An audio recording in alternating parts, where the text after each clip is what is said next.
Hello friends, welcome to TPS study. आज हम सभी इस वीडियो में ज्योग्राफी, पॉलिटी, हिस्ट्री, एनवायरनमेंट के 100 मोस्ट इम्पोर्टेंट प्रश्नों को पढ़ेंगे। पहला प्रश्न है, भारतीय संविधान के जनक कौन हैं? तो भारतीय संविधान के जनक भीमराव अंबेडकर हैं। अगला प्रश्न है, भारतीय संविधान में कुल कितने अनुच्छेद और अनुसूचियां हैं? भारतीय संविधान में 395 अनुच्छेद और 12 अनुसूचियां हैं। अगला प्रश्न है, कौन से अनुच्छेद के अंतर्गत हिंदी भाषा को राजकीय भाषा घोषित किया गया है? तो यह अनुच्छेद 343 का में हिंदी भाषा को राजकीय भाषा घोषित किया गया है। अगला प्रश्न है, संविधान निर्माण के समय कुल कितने सदस्य थे? तो जब संविधान का निर्माण हुआ तो इसमें 229 सदस्य थे। अगला प्रश्न है, कौन मुख्य सतर्कता आयुक्त की नियुक्ति करता है? तो मुख्य सतर्कता आयुक्त की नियुक्ति राष्ट्रपति करते हैं। अगला प्रश्न है, किसी प्रत्याशी को अगर संसद का चुनाव लड़ना है तो उसकी न्यूनतम आयु कितनी होनी चाहिए? तो संसद का चुनाव लड़ने के लिए न्यूनतम आयु 25 साल होनी चाहिए। अगला प्रश्न है, किस संशोधन द्वारा भारतीय संविधान में प्रस्तावना के 2 शब्द समाजवादी और धर्मनिरपेक्ष जोड़े गए हैं? तो यह संशोधन 42वें संशोधन द्वारा समाजवादी और धर्मनिरपेक्षता 2 शब्द जोड़े गए हैं। अगला प्रश्न है, भारतीय संविधान के किस भाग में नीति निर्देशक तत्वों का वर्णन है? तो भाग 4 में या 4th भाग में नीति निर्देशक तत्वों का वर्णन है। अगला प्रश्न है, जज या जस्टिस शब्द किस भाषा से लिया गया है? तो यह शब्द लैटिन भाषा से लिया गया है। अगला प्रश्न है, किस समिति के द्वारा पंचायत समिति का गठन किया गया? तो खंड स्तर पर पंचायत समिति का गठन किया गया। अगला प्रश्न है, मेरे पास खून, पसीना और आंसू के अलावा और कुछ देने के लिए नहीं है, यह बात किस व्यक्ति ने बताई थी या कही थी? तो यह बात चर्चिल ने कही थी। अगला प्रश्न है, किस जगह पर यूनेस्को का मुख्यालय है? तो जो यूनेस्को का मुख्यालय है वह जिनेवा में स्थित है। अगला प्रश्न है, संयुक्त राष्ट्र दिवस कब मनाया गया? तो संयुक्त राष्ट्र दिवस 24 अक्टूबर को मनाया जाता है। अगला प्रश्न है, प्रमुख विधि अधिकारी भारत सरकार का कौन है? तो भारत सरकार का प्रमुख विधि अधिकारी भारत के महान्यायवादी हैं। अगला प्रश्न है, कौन सा व्यक्ति योजना आयोग का अध्यक्ष होता है? जो प्रधानमंत्री होता है वह योजना आयोग का अध्यक्ष होता है। अगला प्रश्न है, किस सन में भारत छोड़ो आंदोलन की शुरुआत हुई थी? तो सन 1942 में भारत छोड़ो आंदोलन की शुरुआत हुई थी। अगला प्रश्न है, भारतीय संविधान के किस भाग में मौलिक अधिकारों का उल्लेख है? तो भाग 3 में मौलिक अधिकारों का उल्लेख है। अगला प्रश्न है, सुरक्षा परिषद संयुक्त राष्ट्र संघ के सदस्यों की संख्या कितनी है? तो यह 15 है। अगला प्रश्न है, किसे भारतीय संविधान का अभिभावक कहा जाता है? तो भारतीय संविधान का अभिभावक सर्वोच्च न्यायालय को कहा जाता है। अगला प्रश्न है, किस व्यक्ति के पास संसद को भंग करने का अधिकार है? तो संसद को भंग करने का अधिकार राष्ट्रपति को होता है। अगला प्रश्न है, गांधी जी ने किसान आंदोलन, स्वतंत्रता आंदोलन का प्रारंभ किस जगह से शुरू किया? तो यह आंदोलन चंपारण से शुरू किया था। अगला प्रश्न है, दूसरे किस नाम से सन 1909 के एक्ट को जाना जाता है? मतलब इसका है कि 1909 के एक्ट को किस दूसरे नाम से जाना जाता है? तो यह मार्लो मिंटो सुधार के नाम से जाना जाता है। अगला प्रश्न है, संवैधानिक अध्यक्ष भारत सरकार का कौन होता है? या भारत सरकार का संवैधानिक अध्यक्ष कौन होता है? तो यह राष्ट्रपति होता है। अगला प्रश्न है, किस अनुच्छेद में 42वें संविधान संशोधन द्वारा मौलिक कर्तव्यों को जोड़ा गया था? तो 42वें संशोधन द्वारा अनुच्छेद 51A में मौलिक कर्तव्यों को जोड़ा गया था। अगला प्रश्न है, किसके द्वारा भारत की संविधान सभा का गठन किया गया? तो कैबिनेट मिशन योजना द्वारा भारत की संविधान सभा का गठन किया गया था। अगला प्रश्न है, उस व्यक्ति का नाम बताइए जिसने अतिरिक्त मूल्य का सिद्धांत प्रतिपादित किया था? तो यह कार्ल मार्क्स ने किया था। अगला प्रश्न है, किस सन में रॉलेट एक्ट पारित हुआ था? तो सन 1919 में रॉलेट एक्ट पारित हुआ था। अगला प्रश्न है, संविधान सभा का पहला अधिवेशन किस जगह हुआ था? तो संविधान सभा का पहला अधिवेशन दिल्ली में हुआ था। अगला प्रश्न है, भारतीय संविधान के वर्तमान समय में कुल कितने भाग हैं? तो संविधान में कुल 22 भाग हैं। अगला प्रश्न है, असहयोग आंदोलन किस कांड के कारण बंद करना पड़ा था? नाम बताइए। तो असहयोग आंदोलन चोरी चोरा कांड के कारण बंद करना पड़ा था। अगला प्रश्न है, भारत में कब तक स्थायी संसद अस्तित्व में रही? तो यह 17 अप्रैल 1952 तक स्थायी संसद अस्तित्व में रही। अगला प्रश्न है, योजना आयोग का प्रतिस्थापन किससे हुआ? तो नीति आयोग से हुआ था, या ऐसे कह सकते हैं योजना आयोग का नाम बदलकर 2014 में नीति आयोग कर दिया गया। अगला प्रश्न है, उपराष्ट्रपति को उसके कार्यकाल की समाप्ति से पहले पद से हटाने का अधिकार किसको दिया गया है? तो यह संसद को दिया गया है। अगला प्रश्न है, उस पहली महिला का नाम बताइए जो सबसे पहले भारतीय राष्ट्रीय कांग्रेस की अध्यक्ष बनी थी। तो यह एनी बेसेंट बनी थी, भारतीय राष्ट्रीय कांग्रेस की पहली महिला अध्यक्ष। अगला प्रश्न है, चंपारण सत्याग्रह महात्मा गांधी के द्वारा कब शुरू किया गया था? तो चंपारण सत्याग्रह है वह महात्मा गांधी के द्वारा सन 1917 में किया गया था। अगला प्रश्न है, उस व्यक्ति का नाम बताइए जिसने संपत्ति संबंधी ट्रीटशिप का सिद्धांत प्रतिपादन किया था। तो यह महात्मा गांधी ने संपत्ति संबंधी ट्रीटशिप का सिद्धांत प्रतिपादित किया था। अगला प्रश्न है, जम्मू कश्मीर के मुख्यमंत्री के कार्यकाल करने की अवधि कितनी होती है? तो जो जम्मू कश्मीर के मुख्यमंत्री हैं उनकी कार्य करने की अवधि 6 साल होती है। अगला प्रश्न है, किस सन में आजाद हिंद फौज सक्रिय हुआ था? तो सन 1942 में आजाद हिंद फौज सक्रिय हुआ था। अगला प्रश्न है, किस सन में भारतीय लोक प्रशासन संस्थान की स्थापना हुई थी? तो भारतीय लोक प्रशासन संस्थान की स्थापना 1954 को हुई थी। अगला प्रश्न है, न्यायिक पुनरावलोकन का सिद्धांत भारत ने किस देश के सिद्धांत संविधान से लिया है? तो यह संयुक्त राज्य अमेरिका से लिया है।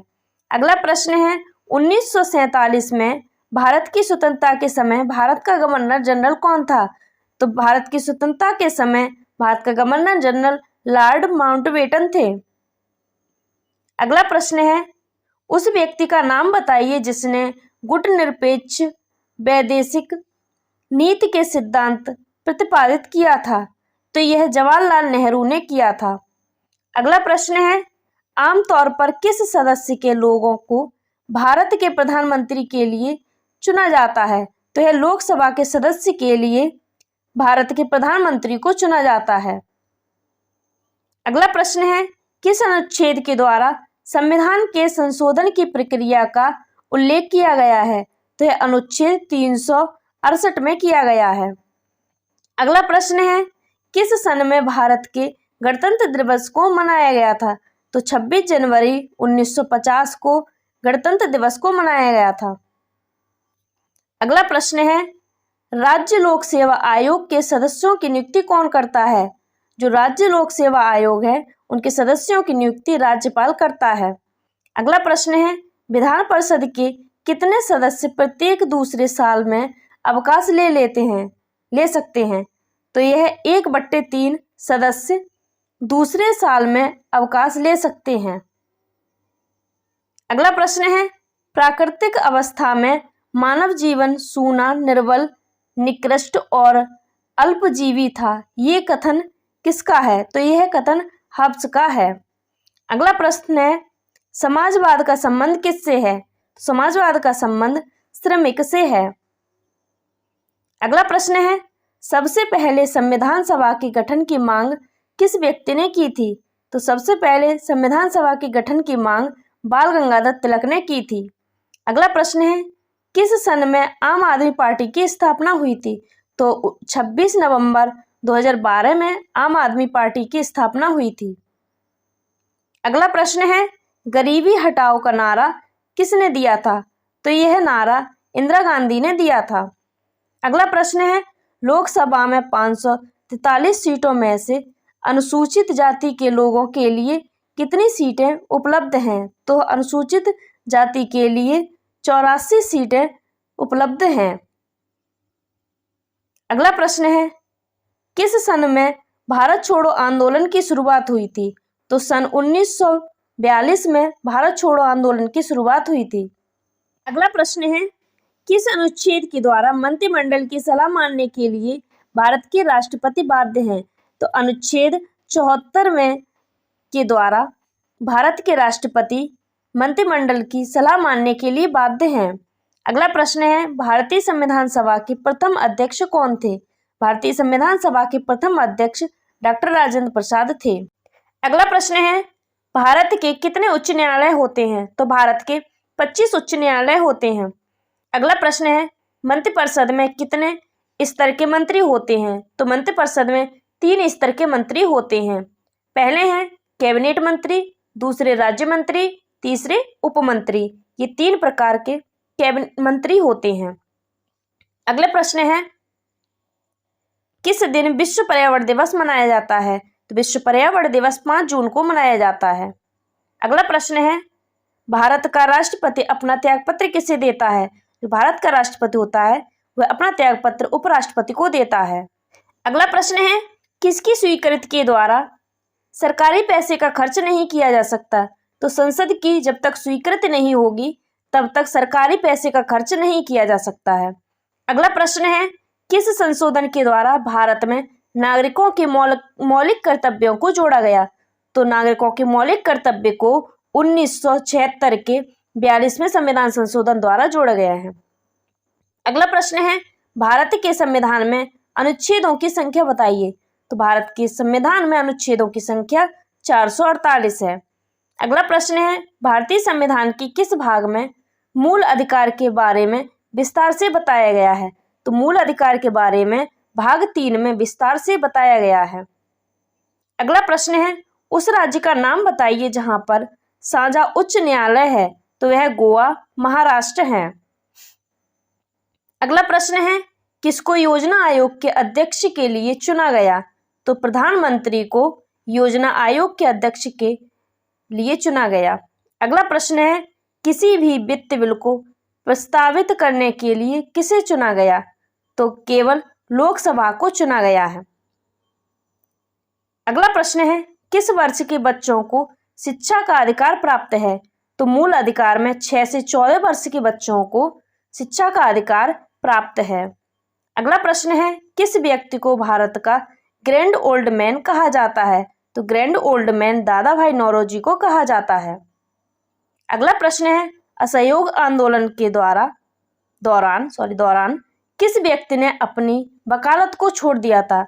तो मोतीलाल नेहरू ने असहयोग आंदोलन के दौरान अपनी वकालत को छोड़ दिया था। अगला प्रश्न है, किस भाग में मौलिक अधिकार को वर्णित किया गया है? तो भाग 3 में मौलिक अधिकारों का वर्णन किया गया है। अगला प्रश्न है, उस व्यक्ति का नाम बताइए जो कांग्रेस के संस्थापक थे। तो कांग्रेस के संस्थापक डॉक्टर एस राधाकृष्णन थे। अगला प्रश्न है, सबसे पहली बैठक भारतीय संविधान निर्मात्री परिषद की कब हुई थी? तो यह बैठक 9 दिसंबर 1946 को हुई थी। अगला प्रश्न है, भारतीय राष्ट्रीय कांग्रेस का प्रथम अध्यक्ष कौन था? तो भारतीय राष्ट्रीय कांग्रेस का प्रथम अध्यक्ष WC बनर्जी थे। अगला प्रश्न है, किस अनुच्छेद में भारतीय संविधान स्वतंत्रता के अधिकार का वर्णन किया गया है? तो यह अनुच्छेद 19 में स्वतंत्रता के अधिकार का वर्णन किया गया है। अगला प्रश्न है, सर्वोच्च सेनापति भारतीय सेनाओं का कौन होता है? तो भारतीय सेनाओं का सर्वोच्च सेनापति राष्ट्रपति होता है। अगला प्रश्न है, किस व्यक्ति को सीमांत गांधी के नाम से जाना जाता है? तो जो खान अब्दुल गफ्फार खान है उन्हें सीमांत गांधी के नाम से जाना जाता है। अगला प्रश्न है, विश्व का सबसे बड़ा लिखित एवं सर्वाधिक व्यापक संविधान किस देश का है? तो भारत का संविधान सबसे बड़ा लिखित एवं सर्वाधिक व्यापक संविधान है। अगला प्रश्न है, भारत का संविधान बनने में कितना समय लगा था? जो हमारा संविधान है उसे बनने में 2 साल 11 माह 18 दिन लगे थे।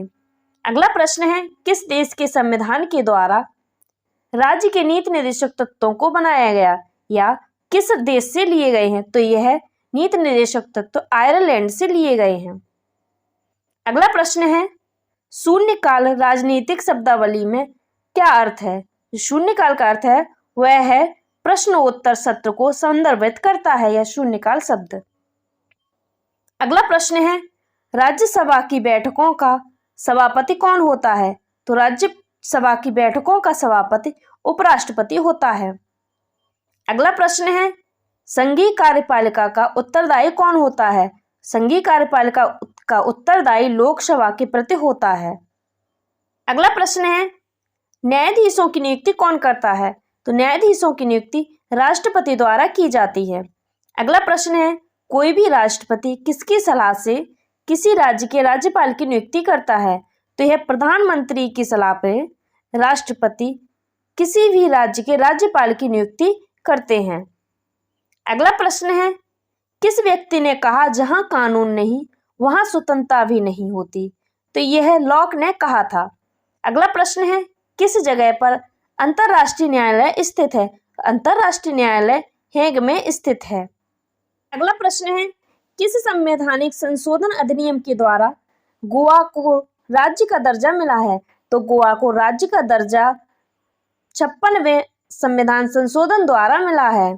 अगला प्रश्न है, किस व्यक्ति ने फूट डालो और राज करो की नीति अपनाई थी? उसका नाम बताइए।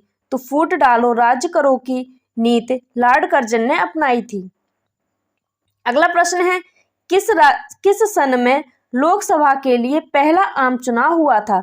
तो सन 1952 में लोकसभा के लिए पहला आम चुनाव हुआ था। अगला प्रश्न है, किस सभा के द्वारा बजट को पारित किया जाता है? तो लोकसभा द्वारा बजट को पारित किया जाता है।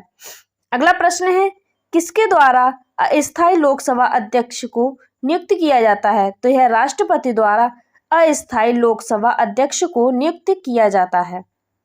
अगला प्रश्न है, किस संसद में अविश्वास प्रस्ताव लाया जाता है? तो अविश्वास प्रस्ताव लोकसभा में लाया जाता है। अगला प्रश्न है, एक व्यक्ति कितनी बार राष्ट्रपति बन सकता है? तो एक व्यक्ति कई बार राष्ट्रपति बन सकता है। अगला प्रश्न है, भारत के राष्ट्रपति के पास कौन सी वोट शक्ति होती है? नाम बताइए। तो यह पूर्ण निषेध की शक्ति होती है। अगला प्रश्न है, भारत सरकार का संवैधानिक अध्यक्ष कौन होता है? तो भारत सरकार का संवैधानिक अध्यक्ष महान्यायवादी होता है। अगला प्रश्न है, राष्ट्रपति के चुनाव में अगर विवाद उत्पन्न हो तो किसकी सलाह ली जाती है? तो यह सुप्रीम कोर्ट की सलाह ली जाती है। अगला प्रश्न है, किसकी नियुक्ति भारत का राष्ट्रपति नहीं कर सकता? तो यह मुख्य निर्वाचन आयुक्त की नियुक्ति भारत का राष्ट्रपति नहीं कर सकता है। अगला प्रश्न है, राज्यों में लोक शिकायत और भ्रष्टाचार पर कार्य किसके द्वारा किया जाता है? तो यह लोकायुक्त द्वारा किया जाता है। इतिहास के मोस्ट इम्पोर्टेंट 100 प्रश्नों को पढ़ेंगे। चलिए देखते हैं। पहला प्रश्न है, हड़प्पा सभ्यता किस नदी के किनारे स्थित है? तो हड़प्पा सभ्यता रावी नदी के किनारे स्थित है। अगला प्रश्न है, कालीबंगा किस जगह स्थित है? जो कालीबंगा है वह राजस्थान में स्थित है। अगला प्रश्न है, हड़प्पा सभ्यता को किस युग की सभ्यता माना जाता है? नाम बताइए। तो यह कांस्य युग की सभ्यता माना जाता है। अगला प्रश्न है, किस धातु का ज्ञान सिंधु घाटी के निवासियों को नहीं था? तो यह लोहा, सोना, चांदी, तांबा, इन धातुओं का ज्ञान सिंधु घाटी के निवासियों को नहीं था। अगला प्रश्न है, इंडिका की रचना किस व्यक्ति ने की थी? तो इंडिका की रचना मेगस्थनीज ने की थी। अगला प्रश्न है, गुप्त के शासन काल में उस चीनी यात्री का नाम बताइए जो भारत में आया था। तो वह फाहियान आया था। अगला प्रश्न है, महाभारत की रचना किस व्यक्ति ने की थी? उनका नाम बताइए। तो महाभारत की रचना वेद व्यास जी ने की थी। अगला प्रश्न है, महाभारत का युद्ध कितने दिनों तक चला था? तो महाभारत का युद्ध है वह 18 दिनों तक चला था। अगला प्रश्न है, कुरुक्षेत्र की राजधानी किस जगह थी, उसका नाम बताइए। तो कुरुक्षेत्र की राजधानी हस्तिनापुर थी। अगला प्रश्न है, त्रिपिटक साहित्य किस धर्म से संबंधित है। तो जो त्रिपिटक साहित्य है वह बौद्ध धर्म से संबंधित है। अगला प्रश्न है, किस शासनकाल में तृतीय बौद्ध संगति हुई थी। तो अशोक के शासनकाल में तृतीय बौद्ध संगति हुई थी। अगला प्रश्न है, अकबरनामा या आईन-ए-अकबरी की रचना किस व्यक्ति ने की थी। इसकी रचना अबुल फजल ने की थी। अगला प्रश्न है, अकबर के वित्त मंत्री का नाम बताइए। तो अकबर के जो वित्त मंत्री का नाम है वह टोडरमल थे। अगला प्रश्न है, पुराणों की संख्या कितनी है। तो पुराणों की संख्या 18 है। अगला प्रश्न है, किस मुगल सम्राट ने तंबाकू का सेवन सबसे पहले किया था। तो जो अकबर ने तंबाकू का सेवन सबसे पहले किया था। अगला प्रश्न है, गोपुरम क्या है। गोपुरम मंदिर का प्रवेश द्वार होता है। अगला प्रश्न है, किस राज्य से हम्पी नगर संबंधित है। तो यह विजयनगर से हम्पी नगर संबंधित है। अगला प्रश्न है, विजयनगर के शासकों ने खुद को क्या कहकर संबोधित किया। जो विजयनगर के शासक थे उन्होंने खुद को राय कहकर संबोधित किया था। अगला प्रश्न है, ननकाना साहिब का जन्म स्थान कहाँ है। जो ननकाना साहिब का जन्म स्थान है वह नानक है। अगला प्रश्न है, भक्ति आंदोलन का आरंभ उत्तर भारत के किस संत ने शुरू किया था। तो यह रामानंद ने भक्ति आंदोलन का आरंभ उत्तर भारत में शुरू किया था। अगला प्रश्न है, राबिया किस तरह के संत थीं। जो राबिया थीं वह रहस्यवादी संत थीं। अगला प्रश्न है, इब्न बतूता किस देश का यात्री था। जो इब्न बतूता था वह मोरक्को का यात्री था। अगला प्रश्न है, भारत में अलबरूनी किसके साथ आया था। जो अलबरूनी है वह भारत में महमूद गजनवी के साथ आया था। अगला प्रश्न है, संताल विद्रोह किसका नेता था, नाम बताइए। संताल विद्रोह है वह सिंधु और कान्हू का नेता था। अगला प्रश्न है, दामिन ए कोह क्या है। दामिन ए कोह भूभाग है। अगला प्रश्न है, स्थायी बंदोबस्त किस देश में लागू किया गया था। स्थायी बंदोबस्त है वह बंगाल में लागू किया गया था। अगला प्रश्न है, इंग्लिश ईस्ट इंडिया कंपनी की स्थापना कब हुई। तो इंग्लिश ईस्ट इंडिया कंपनी की स्थापना 1600 ईस्वी में हुई थी। अगला प्रश्न है, स्थायी बंदोबस्त किससे संबंधित है, नाम बताइए। जो स्थायी बंदोबस्त है वह वेलेजली से संबंधित है। अगला प्रश्न है, संताल विद्रोह कब हुआ था। जो संताल विद्रोह है वह 1855 ईस्वी में हुआ था। अगला प्रश्न है, व्यपगत सिद्धांत का संबंध किससे है। जो व्यपगत सिद्धांत है उसका संबंध लॉर्ड डलहौजी से है। अगला प्रश्न है, 1857 की क्रांति की शुरुआत कब हुई थी। 1857 की क्रांति की शुरुआत 10 मई 1857 में हुई थी। अगला प्रश्न है, 1857 की क्रांति के समय बिहार में 1857 की क्रांति के नेता का नाम क्या था। तो यह कुंवर सिंह थे। अगला प्रश्न है, अंग्रेजों की किलेबंदी में बस्ती का नाम क्या था। इसका सही उत्तर है फोर्ट विलियम था। अगला प्रश्न है, गेटवे ऑफ इंडिया का निर्माण किस सन में हुआ था। तो गेटवे ऑफ इंडिया का निर्माण 1911 ईस्वी में हुआ था। अगला प्रश्न है, दिल्ली चलो का नारा किस व्यक्ति ने दिया था। दिल्ली चलो का नारा सुभाष चंद्र बोस ने दिया था। अगला प्रश्न है, जलियांवाला बाग हत्याकांड किस सन में हुआ था।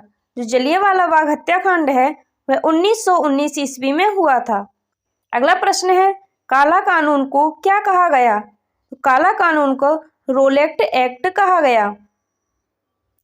अगला प्रश्न है, पूना समझौता को किस सन में किया गया था। जो पूना समझौता है वह सन 1932 में हुआ था। अगला प्रश्न है, चंपारण सत्याग्रह बिहार में कब आरंभ हुआ। तो चंपारण सत्याग्रह है वह बिहार में 1917 ईस्वी में हुआ था। अगला प्रश्न है, डांडी कौन से राज्य में स्थित है। तो डांडी जो है वह गुजरात राज्य में स्थित है। अगला प्रश्न है, असहयोग आंदोलन किस सन में शुरू हुआ था? तो असहयोग आंदोलन सन 1920 ईस्वी में शुरू हुआ था। अगला प्रश्न है 1920 ईस्वी में किस आंदोलन का आरंभ किया गया था? नाम बताइए। तो 1920 में असहयोग आंदोलन का आरंभ किया गया था। अगला प्रश्न है भारत के अंतिम गवर्नर जनरल का नाम बताइए। तो भारत के अंतिम गवर्नर जनरल सी राजगोपालाचारी थे। अगला प्रश्न है मुस्लिम लीग की स्थापना किस वर्ष में की गई? जो मुस्लिम लीग की स्थापना है वह 1906 में की गई थी। अगला प्रश्न है भारतीय स्वतंत्रता अधिनियम को किस सन में पारित किया गया था? तो भारतीय स्वतंत्रता अधिनियम को 18 जुलाई 1947 में पारित किया गया था। अगला प्रश्न है संप्रभुता निहित भारतीय संविधान के अनुसार किसमें निहित है? तो संप्रभुता राष्ट्रपति में निहित है। अगला प्रश्न है भारतीय पुरातत्व के पिता कौन है? इसका उत्तर है भारतीय पुरातत्व के पिता अलेक्जेंडर कनिंघम है। अगला प्रश्न है समुद्रगुप्त यूरोप का कौन था? जो समुद्रगुप्त था वह यूरोप का नेपोलियन था। अगला प्रश्न है किस शासक ने दिल्ली से दौलताबाद राजधानी को परावर्तित किया था? तो यह मोहम्मद तुगलक ने किया था। अगला प्रश्न है असैनिक और सैनिक सेवा के लिए दिया जाने वाला विजयनगर साम्राज्य भूमिदान को क्या कहा जाता था? तो इसे अमरव कहा जाता था। अगला प्रश्न है किसका उपदेश बीजक में संग्रहित है? तो कबीरदास का उपदेश बीजक में संग्रहित है। अगला प्रश्न है किस मुगल शासक के दरबार में कैप्टन हॉकिंस आया था? नाम बताइए। तो यह जहांगीर के शासनकाल में कैप्टन हॉकिंस आया था। अगला प्रश्न है सबसे पहले भारत आने वाला पहला यूरोपीय कौन था? जो सबसे पहले भारत में यूरोपीय आया था उसका नाम पुर्तगाल था। अगला प्रश्न है रेलवे की शुरुआत भारत में कब हुई थी? तो रेलवे की शुरुआत भारत में 1853 ईस्वी में हुई थी। अगला प्रश्न है भारत की पहली महिला राष्ट्रीय कांग्रेस की अध्यक्ष का नाम बताइए। जो भारत की पहली महिला राष्ट्रीय कांग्रेस अध्यक्ष हैं वो एनी बेसेंट थी। अगला प्रश्न है भारतीय संविधान का पिता किसे कहा जाता है? तो भारतीय संविधान का पिता डॉक्टर भीमराव अंबेडकर को कहा जाता है। अगला प्रश्न है विरूपाक्ष मंदिर किस जगह स्थित है? जो विरूपाक्ष मंदिर है वह हम्पी में स्थित है। अगला प्रश्न है प्रधानमंत्री इटली ने भारत कैबिनेट मिशन के किस सन में भेजा था? तो यह 19 फरवरी 1946 में प्रधानमंत्री इटली ने भारत कैबिनेट मिशन भेजा था। अगला प्रश्न है द्वितीय विश्व युद्ध की घोषणा किस सन में हुई थी और किसने की थी? तो द्वितीय विश्व युद्ध है इसकी घोषणा 3 सितंबर 1939 में ब्रिटिश ने जर्मनी के विरुद्ध युद्ध की घोषणा की थी। अगला प्रश्न है पहली बैठक संविधान सभा की कब हुई थी? जो संविधान सभा की पहली बैठक है वह 9 दिसंबर 1946 में हुई थी। अगला प्रश्न है पहली बार भारतीय संविधान सभा पर हस्ताक्षर कब किया गया? भारतीय संविधान सभा पर पहली बार हस्ताक्षर 24 जनवरी 1950 को किया गया था। अगला प्रश्न है रूस में समाजवादी राज्य की स्थापना 1917 ईस्वी में किसने की थी? जो रूस में समाजवादी की स्थापना है वह लेनिन ने की थी। अगला प्रश्न है भारत के पहले गृह मंत्री का नाम बताइए। जो भारत के पहले गृह मंत्री का नाम है वह थे सरदार वल्लभ भाई पटेल। अगला प्रश्न है सीमांत गांधी के नाम से किसको जाना जाता है? सीमांत गांधी के नाम से खान अब्दुल गफ्फार को जाना जाता है। अगला प्रश्न है कश्मीर के विलय पत्र पर किसने हस्ताक्षर किया था? जो कश्मीर का विलय पत्र था उस पर हस्ताक्षर राजा हरि सिंह ने किया था। अगला प्रश्न है राज्य के पुनर्गठन आयोग के अध्यक्ष का नाम बताइए। राज्य के पुनर्गठन आयोग के अध्यक्ष का नाम न्यायमूर्ति फजल अली है। अगला प्रश्न है भारत का हिस्सा सिक्किम किस सन में बना? जो सिक्किम है वह भारत का हिस्सा 1975 ईस्वी में बना था। अगला प्रश्न है, राज्य पुनर्गठन आयोग की स्थापना किस वर्ष की गई? राज्य पुनर्गठन आयोग की स्थापना है वह सन 1953 में की गई थी। अगला प्रश्न है, भारतीय राष्ट्रीय कांग्रेस की स्थापना किस सन में की गई? भारतीय राष्ट्रीय कांग्रेस की स्थापना 1885 ईस्वी में की गई थी। अगला प्रश्न है, नेहरू की मृत्यु के बाद उसका राजनीतिक उत्तरदायी किसे बनाया गया? तो नेहरू की मृत्यु के बाद लाल बहादुर शास्त्री जी को राजनीतिक उत्तरदायी बनाया गया था। अगला प्रश्न है, आपातकाल भारत में कब लागू किया गया था? तो भारत में आपातकाल 25 जून 1975 में लागू किया गया था। अगला प्रश्न है, वित्तीय आपात भारत संविधान के किस अनुच्छेद के द्वारा लगाने की अनुमति है? तो यह अनुच्छेद 360 में लगाने की अनुमति है। अगला प्रश्न है, मेमलूक शब्द का मतलब क्या होता है? तो मेमलूक शब्द का मतलब ऐसा दास जिसको जन्म देने वाले माता पिता दास न हो। अगला प्रश्न है, बृहदेश्वर मंदिर का किसने बनवाया था? जो बृहदेश्वर मंदिर है वह राजा राज ने बनवाया था।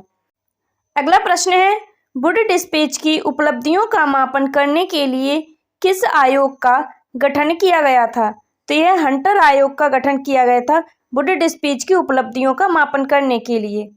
अगला प्रश्न है, वंदे मातरम गायन के लिए किस आंदोलन के दौरान राजद्रोह की संज्ञा दी गई थी? तो यह स्वदेशी आंदोलन के दौरान राजद्रोह की संज्ञा दी गई थी। अगला प्रश्न है, अवज्ञा आंदोलन के दौरान तिरुचिरापल्ली से वंदे मातरम तक मार्च का नेतृत्व किस व्यक्ति ने किया? तो यह राजगोपालाचारी ने किया था। अगला प्रश्न है, मौर्य साम्राज्य के संस्थापक का नाम बताइए। तो मौर्य साम्राज्य के संस्थापक का नाम चंद्रगुप्त मौर्य है। अगला प्रश्न है, सबसे पुराने वेद का नाम बताइए।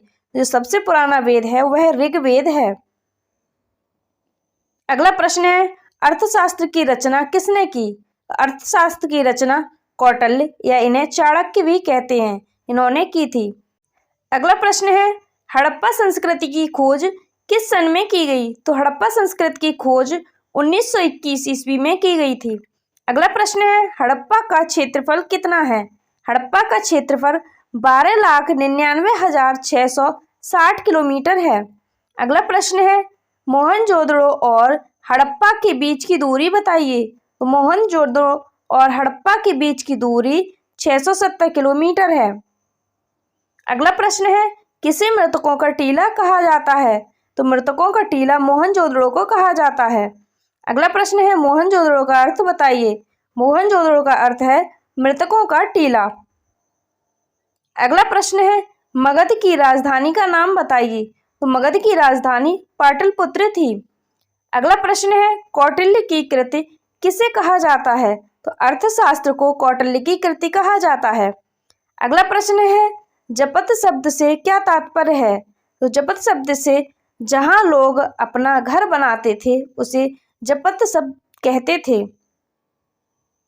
अगला प्रश्न है, पाटलिपुत्र नगर की स्थापना किसके द्वारा की गई? जो पाटलिपुत्र नगर है इसकी स्थापना उदयभद्र के द्वारा की गई थी।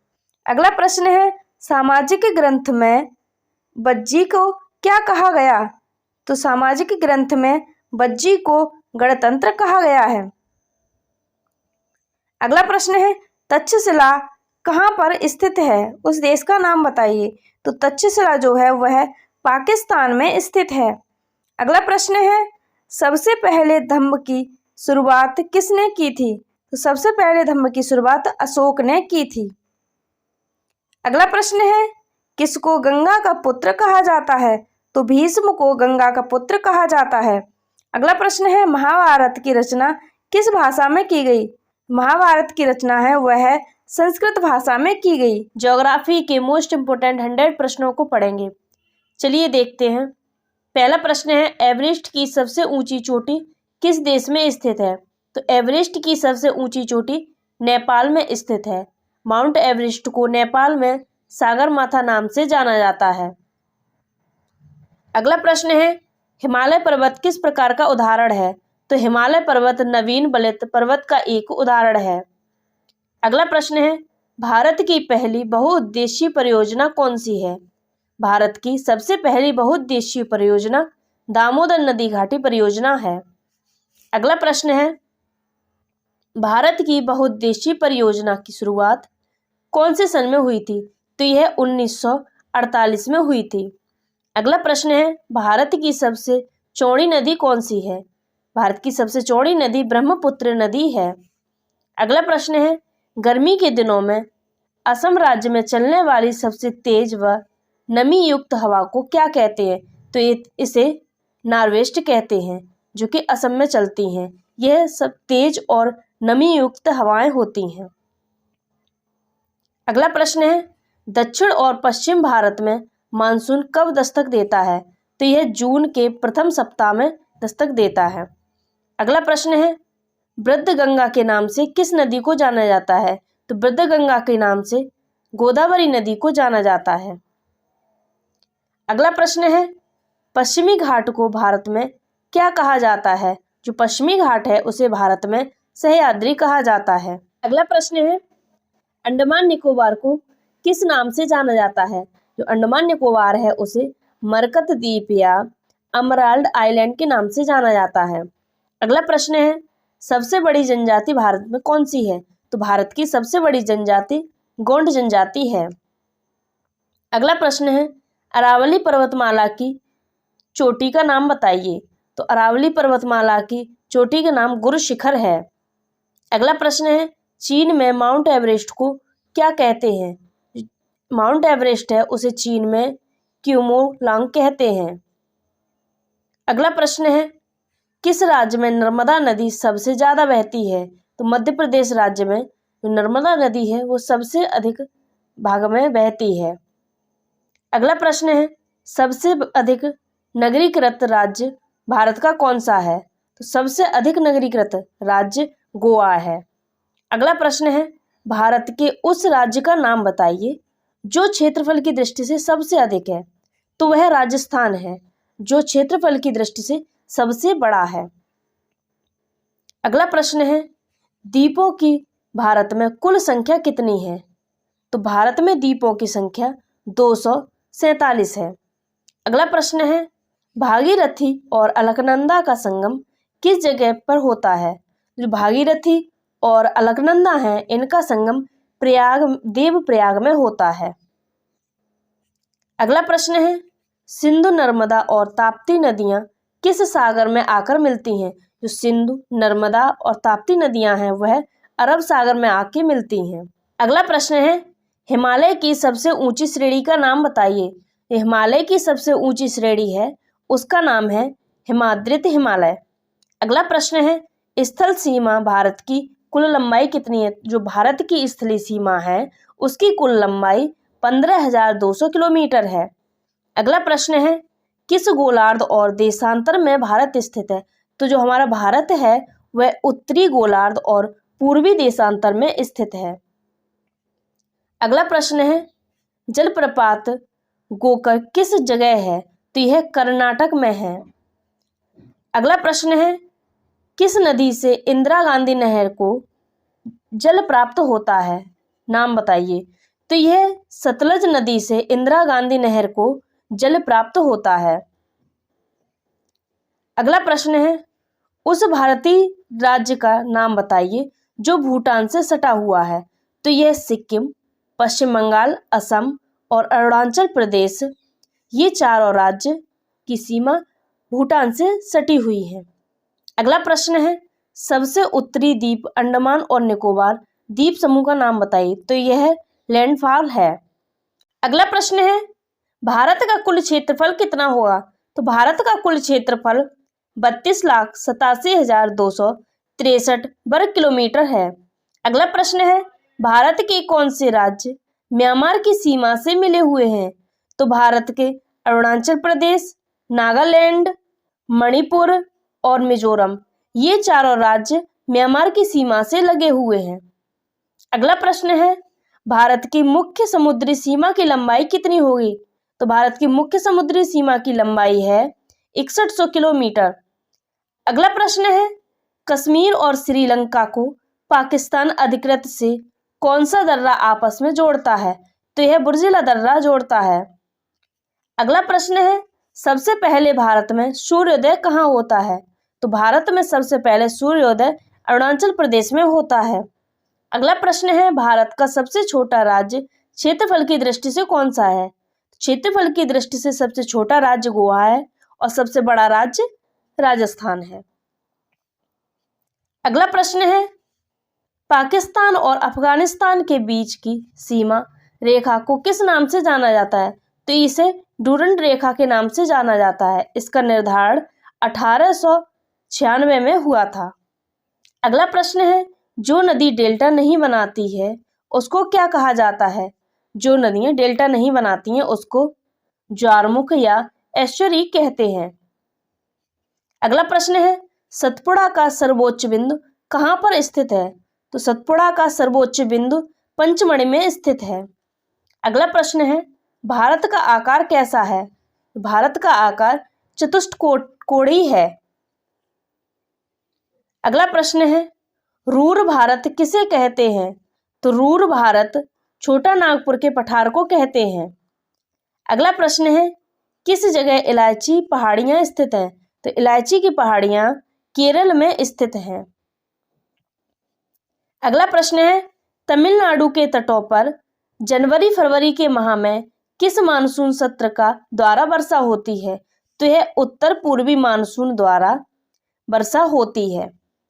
अगला प्रश्न है, भारत की सबसे बड़ी प्रायद्वीपीय नदी का नाम बताइए। तो भारत की सबसे बड़ी प्रायद्वीपीय नदी का नाम गोदावरी नदी है। अगला प्रश्न है, उस जगह का नाम बताइए जहां पर बुर्जिला और जोजिला दर्रा स्थित है। बुर्जिला और जोजिला दर्रा कश्मीर में स्थित है। अगला प्रश्न है, उस फसल का नाम बताइए जो जून जुलाई में बोई जाती हैं और नवंबर दिसंबर महीने में काटी जाती हैं। तो ये खरीफ की फसलें होती हैं जो कि जून जुलाई में बोई जाती हैं और नवंबर दिसंबर महीने में काटी जाती हैं। अगला प्रश्न है, भारत का सबसे कम वनों वाला राज्य नाम बताइए। तो यह हरियाणा राज्य है जिसमें सबसे कम वन पाए जाते हैं। अगला प्रश्न है, दक्षिणी अंडमान और छोटा अंडमान किसके द्वारा अलग होते हैं? तो यह डंकन पैसेज के द्वारा अलग होते हैं। अगला प्रश्न है, भारतीय राज्यों की कुल संख्या भारत के पड़ोसी देश की सीमा से जुड़े कितने राज्य हैं? इस प्रश्न में पूछा गया है कि भारत के कितने राज्यों की सीमा पड़ोसी देशों से जुड़ी हुई है? तो यह 17 राज्यों की सीमा जो पड़ोसी देशों से जुड़ी हुई हैं। अगला प्रश्न है, सबसे ऊंची चोटी भारत की कौन सी है? तो भारत की सबसे ऊंची चोटी K2, इसे गार्डविन ऑस्टिन भी कहते हैं। अगला प्रश्न है, उस द्वीप समूह का नाम बताइए जो लक्षद्वीप समूह का सबसे बड़ा द्वीप समूह माना जाता है। तो यह एंड्रोट द्वीप समूह है। अगला प्रश्न है, काली मिट्टी की प्रवृत्ति किस तरह की होती है? काली मिट्टी की प्रवृत्ति अम्लीय है। अगला प्रश्न है, किन किन राज्यों को पालघाट दर्रा आपस में जोड़ने का काम करता है? तो पालघाट दर्रा द्वारा तमिलनाडु और केरल जुड़े हुए हैं। अगला प्रश्न है, भारत का सबसे छोटा जिला जनसंख्या की दृष्टि से कौन सा है? तो जनसंख्या की दृष्टि से भारत का सबसे छोटा जिला पश्चिम बंगाल का परगना जिला है। अगला प्रश्न है, भारत में सबसे अधिक बोले जाने वाली हिंदी के बाद कौन सी भाषा है? तो यह बांग्ला भाषा है। अगला प्रश्न है, भारत के कितने राज्यों से होकर कर्क रेखा गुजरती है? तो भारत के 8 राज्यों से होकर कर्क रेखा गुजरती है। इन राज्यों का नाम है गुजरात, राजस्थान, मध्य प्रदेश, छत्तीसगढ़, झारखंड, पश्चिम बंगाल, त्रिपुरा और मिजोरम।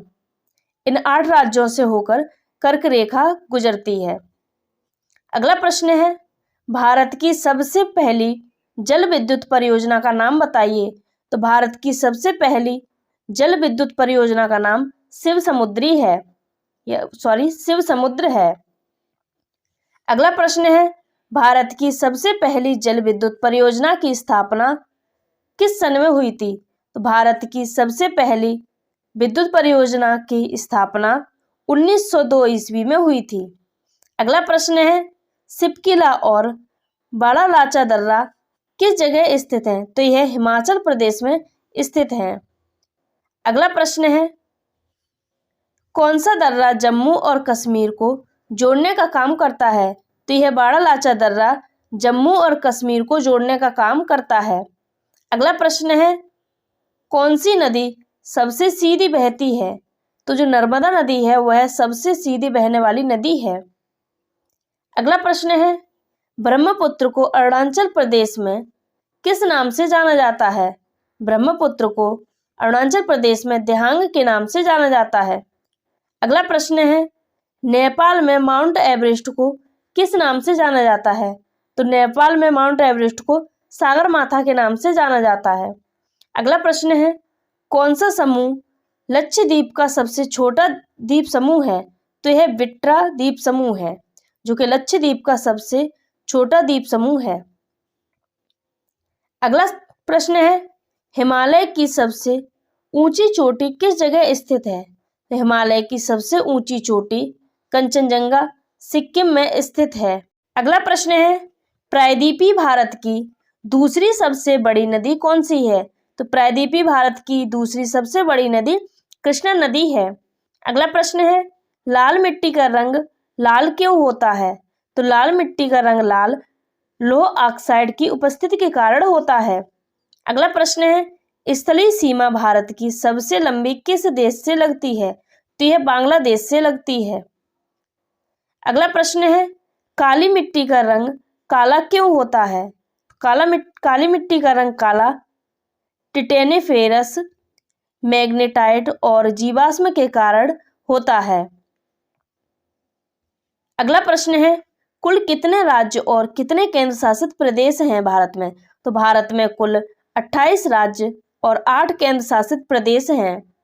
अगला प्रश्न है, द्वीप समूह की सबसे ऊंची चोटी अंडमान निकोबार की कौन सी है? जो अंडमान निकोबार है उस द्वीप समूह की सबसे ऊंची चोटी कौन सी है? तो यह सैंडल पीक है। अगला प्रश्न है, भारत के उस राज्य का नाम बताइए जो जनसंख्या की दृष्टि से सबसे बड़ा है।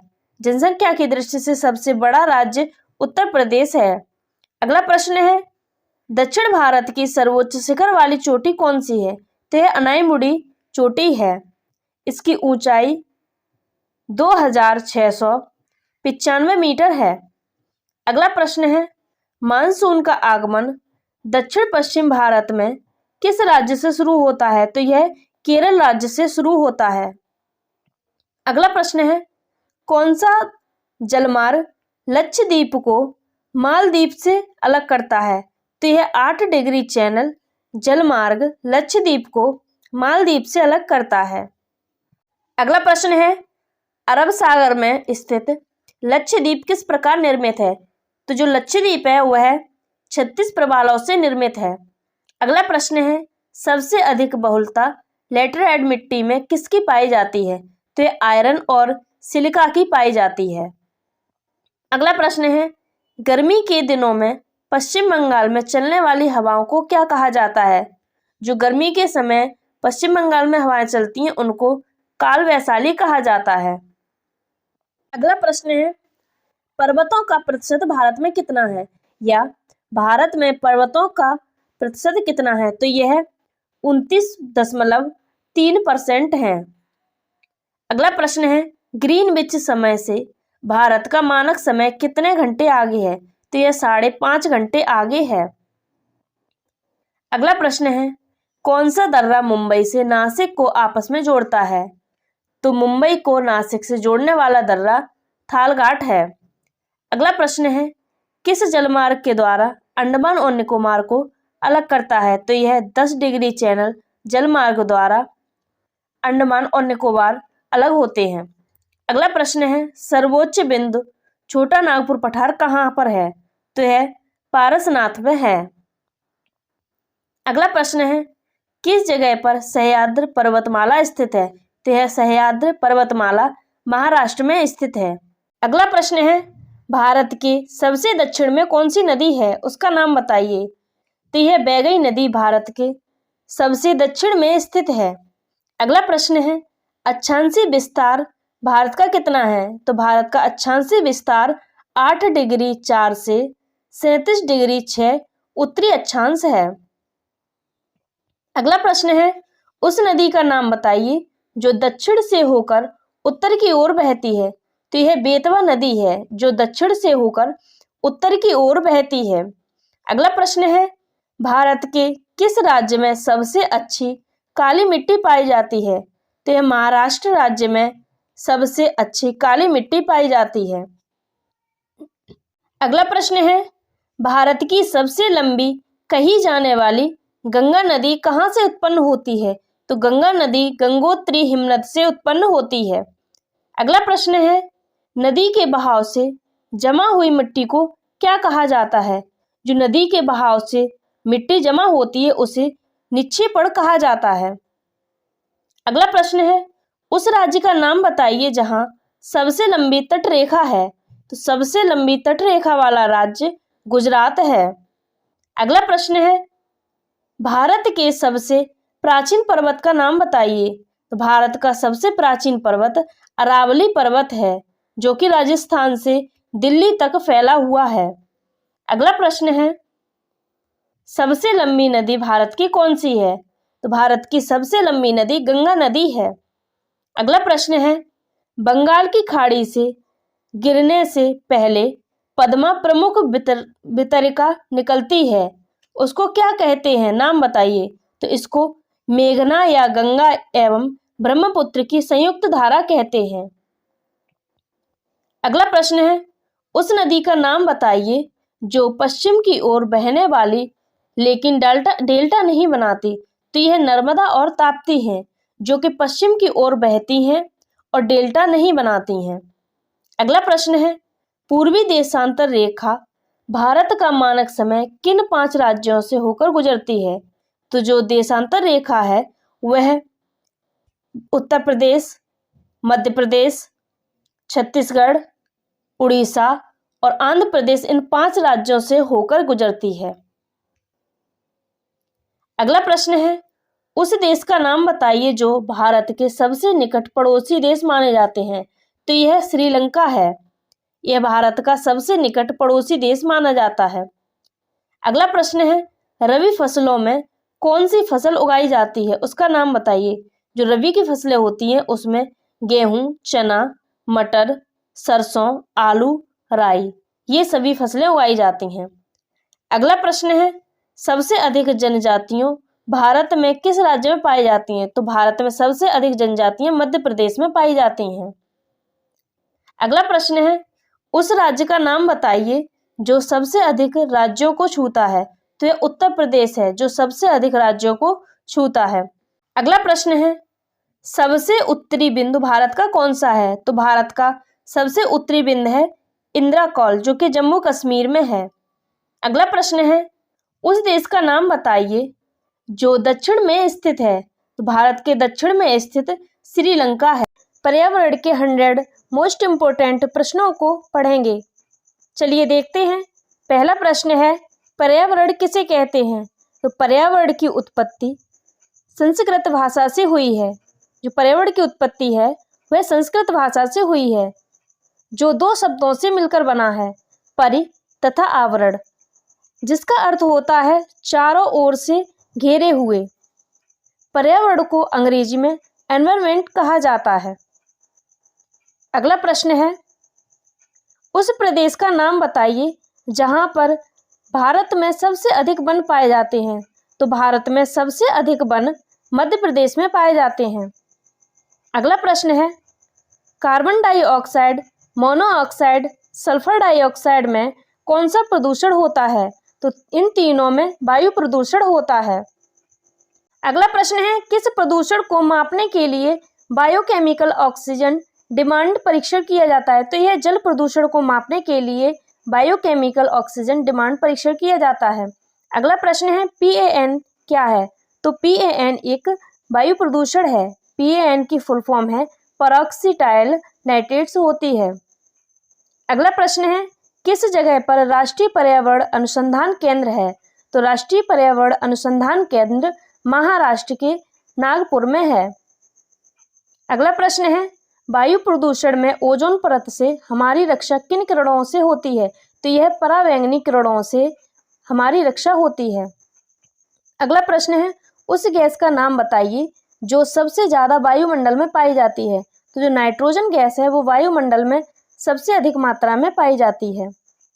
अगला प्रश्न है, किस कारण की वजह से आकाश नीला दिखाई देता है? तो आकाश नीला प्रकीर्णन के कारण दिखाई देता है। अगला प्रश्न है, किस दिन विश्व पर्यावरण दिवस मनाया जाता है? विश्व पर्यावरण दिवस 5 जून को मनाया जाता है। अगला प्रश्न है, पृथ्वी का तापमान ग्रीन हाउस के प्रभाव से बढ़ता या घटता है? तो यह बढ़ता है।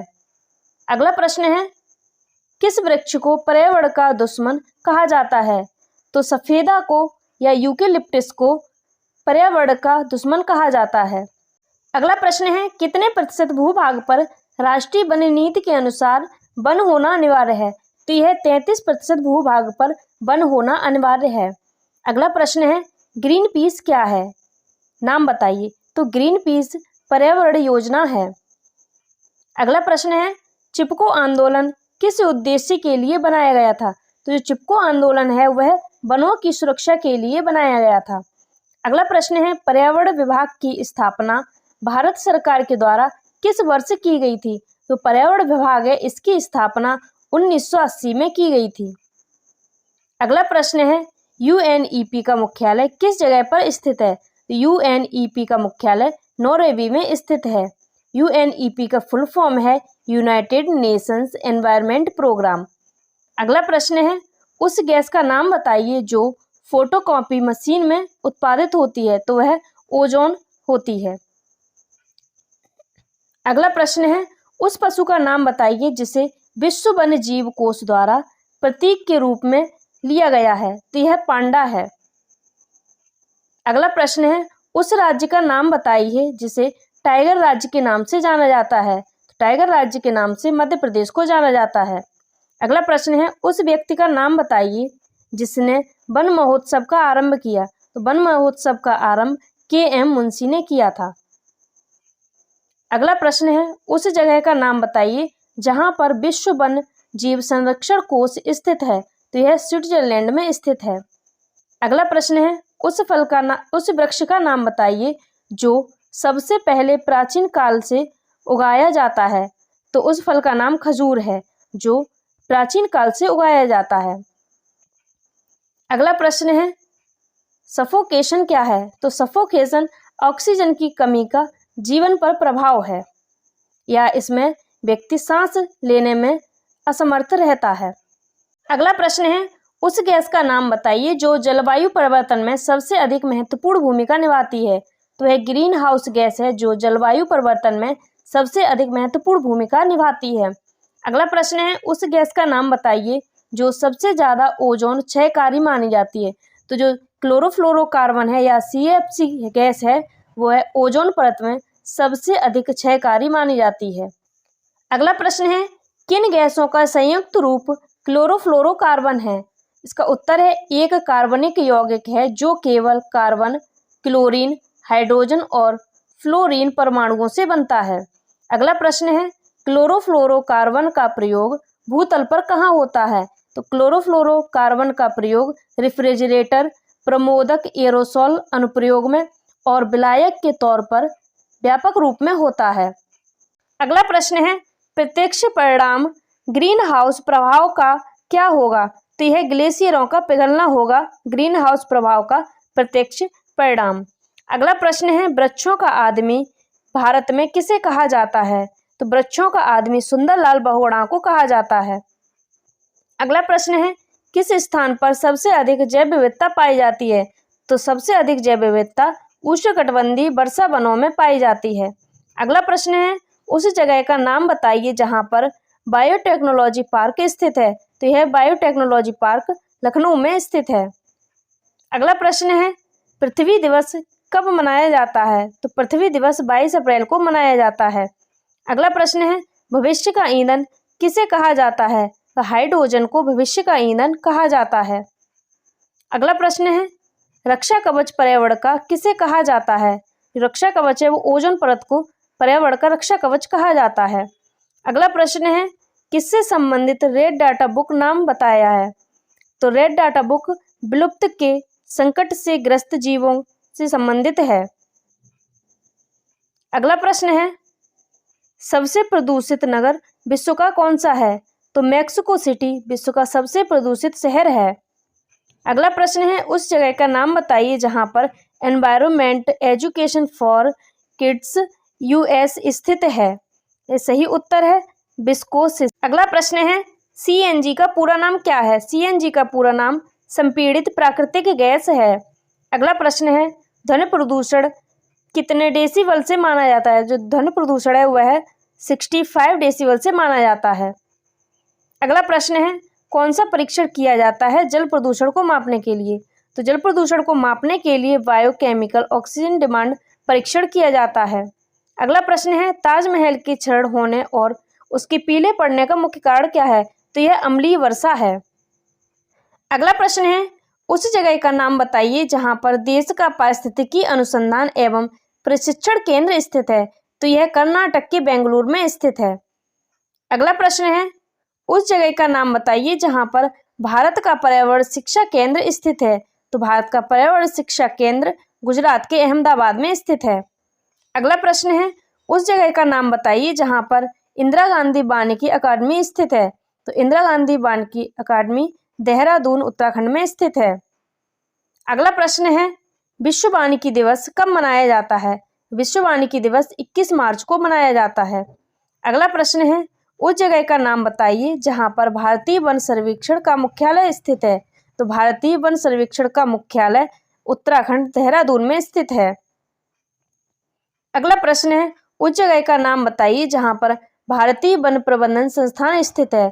तो यह मध्य प्रदेश के भोपाल में स्थित है। अगला प्रश्न है, पर्यावरण की दृष्टि से विश्व में भारत का कौन सा स्थान है? तो यह 121वां है। अगला प्रश्न है, भारत की कुल भूमि का कितना हिस्सा पर्यावरण समस्या के कारण बेकार पड़ा है? तो यह लगभग 1/3 हिस्सा बेकार पड़ा है।